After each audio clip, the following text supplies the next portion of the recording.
Gustavo, imagina o seguinte. Imagina um caixote. Certo. Certo? Então, o caixote, você tem uma parte que é aberta desse caixote, certo? Certo. Nessa parte desse caixote, você vai colocar um pano. Você vai prender um pano. Então, você tem um caixote, ele é fechado. 1, 2, 3... 4, a quinta parte não. Exatamente. A quinta parte, ela está feita, ela está coberta com um tecido. Certo. Tá? A sexta parte, né? Cima, baixo, Sexta lado, parte. lado, 1, 5, 2, 6. 3, 4, 5. É Exato. isso aí. Sexta parte. Sexta tá? parte. Esse caixote, ele tem, numa das partes de madeira, ele tem um buraco e tem entrando nele uma mangueira. Certo. Tá bom? Beleza. Ok. O Aí, tecido é a membrana timpânica ou não? Peraí. Tá bom. Aí você tá jogando pela mangueira, Gustavo.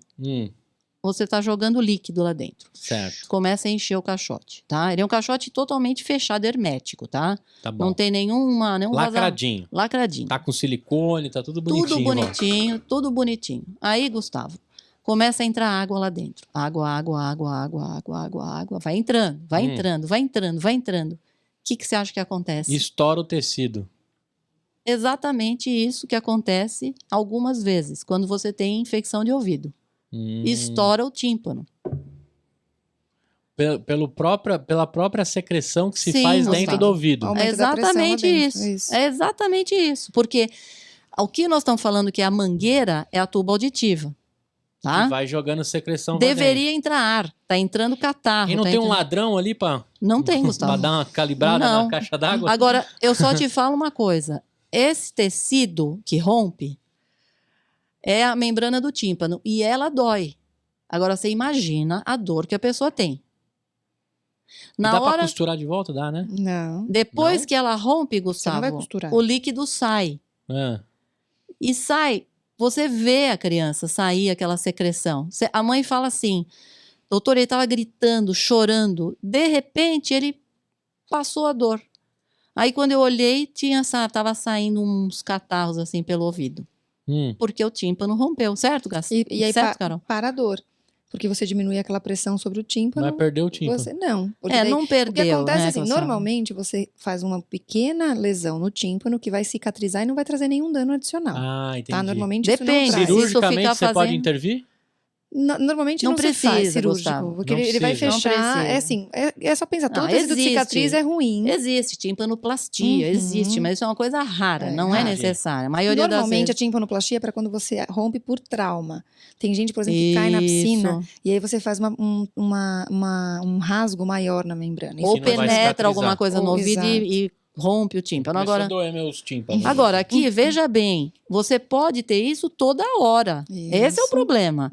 Fica rompendo o tímpano toda hora. Você fica como uma otite supurada, que a gente fala, toda hora. Não pode isso, certo? Aí isso pode, danos recorrentes, levar a uma cicatrização. Lembra que o tecido de cicatrização não é um tecido tão bom e a pessoa perde a função da membrana, que é ser maleável e transmitir, lembra? O impulso. E começa a dar...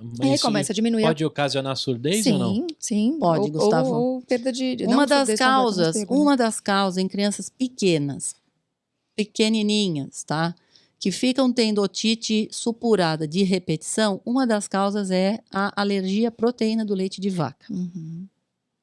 Meu Deus, parece que não tem nada, mas tem, tá? Então, uma das causas, quando você começa a ter uma criança pequenininha, bebê, começa a ter otite de repetição supurada, vai atrás, que pode ter uma alergia à proteína aí. E só para fechar esse parênteses, a surdez ela tá do ouvido médio para dentro. Nesse caso, você tem crianças. É que a membrana timpânica ela divide, né?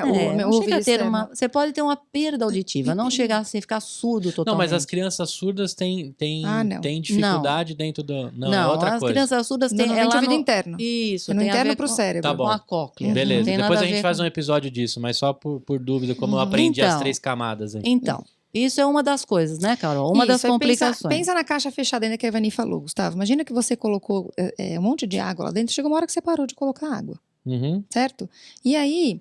Essa mangueira não está muito boa. E essa mangueira drenou um pouco da água, mas o que pode acontecer? pode sobrar água lá dentro. Isso. E pode ficar água lá dentro, residual. E aí cada infecção eu E aí aumento. vira bacteriana. E aí, não, eu viro uma otite média serosa, que é uma otite que eu não diminuo, eu não resolvo por completo a secreção que está ali dentro. Esse é um grande problema. Eu fico com uma secreção constante naquele ouvido, que diminui a capacidade da criança escutar, porque é como se estivesse ouvindo embaixo da água, e o ouvido está sempre ocupado por secreção. Aí faz aquele exame que joga a aguinha quente e Não, sai? não. Tira a cera? Não. Não, pensei a que era cera, isso. a cera é rolha de cera, é ouvido externo, a gente tá falando ouvido Externo. médio. E aí, como é que faz se o negócio começa a ficar lá Então, guardado? e aí, eu te Líquido, pergunto, então, Gustavo, a gente pode o grande fazer? problema é se a criança ouve como se ela estivesse na serra, Entendi. tá? E isso é um grande problema, porque a maioria das vezes essas otites acontecem na fase em que a criança está aprendendo a falar. Se ela não ouve, ela não vai falar, entendeu? Então, é muito, muito importante que esse diagnóstico seja feito. Por quê? Porque a gente tem que tratar isso daí. Agora, como é que se faz para tratar isso? Algumas vezes, Gustavo, a gente pode usar medicamentos. Pode ser que resolva, tá? Tem remédio específico que a gente usa, tal, para enxugar aquele líquido lá de dentro. Mas pode ser que não saia e a criança continue com o líquido lá dentro. E aí, o que a gente faz? Nós precisamos de ar. Nós precisamos de ar lá Você dentro. tem como fazer uma sugada? Não, você perguntou, lembra que você falou, não tem nenhum ladrão? Um ladrão, Eu isso. posso criar um ladrão. Eu posso fazer uma microcirurgia, eu implantar como se fosse um carretel. Um tubinho. Você já ouviu falar aqueles tubinhos? Ah, vai colocar um tubinho no ouvido? Não vi. Nunca ouviu Não? falar nisso? Não. Então, o que o otorrino faz, Carol? No meu consultório não é muito comum, viu?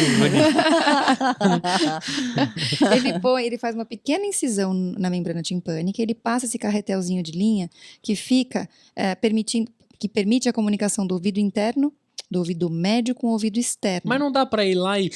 Não dá, porque essa secreção às vezes ela se forma de novo, ela tem um tempo para resolver essa secreção, não adianta eu só entendi. chupar. O otorrino até faz isso, ele até Uhum. faz um... Mas aí, se ele fizer isso, é capaz de voltar a ter o líquido. E o que você precisa dentro do ouvido médio é ar. Se não tiver ar, não funciona. Então esse Se não carretel tá leva ar. Isso, Gustavo, porque ele fica em contato, esse carretel, ele fica No ouvido externo. no ouvido externo. Quando você olha ali, você vê ele lá. Entendi. Tá. Então Na tá verdade- criado um ladrão na Ele caixa fica na d'água. membrana aí. timpânica Exatamente. comunicando o ouvido externo com o ouvido médio. Aí, Exatamente. aprendeu Aí essa é o também, ladrão. Léo? Pra você que não tem filho, que tá aqui como operador, você pegou a jogada. E isso vai então. durar por um tempo. Vai chegar um momento que o ouvido cicatriza, ele expulsa esse carretelzinho de linha, vai embora e a criança volta a ter uma função auditiva. E uma para de função- ouvir igual na serra. E para de ouvir igual na serra e para de ter todos os déficits que são relacionados a uma otite média serosa, tá? Perfeito. Então é muito importante ficar atento a isso. E existem exames que você pode fazer para você ver como é que está a função da sua membrana, para você inferir que exista líquido lá dentro. Aí E você faz um pode... exame audiometria. Não. Não? Não, você faz uma impedanciometria para ver como é que é o Impedanciometria. movimento da sua membrana. E aí você fala, pô, peraí, tem líquido, eu posso tentar tratar com medicamento e repetir a impedanciometria, ver se Pra ver se resolveu. resolveu. Ou eu posso indicar um otorrino para olhar e ajudar a decidir se é um momento cirúrgico ou não. E a gente vai ter um episódio só de cirurgias otorrinolaringológicas, que vocês vão ver em um episódio muito bom O que vem maior aí à frente. trava-língua de todos os tempos do PediatraCast. Otorrinolaringológicas.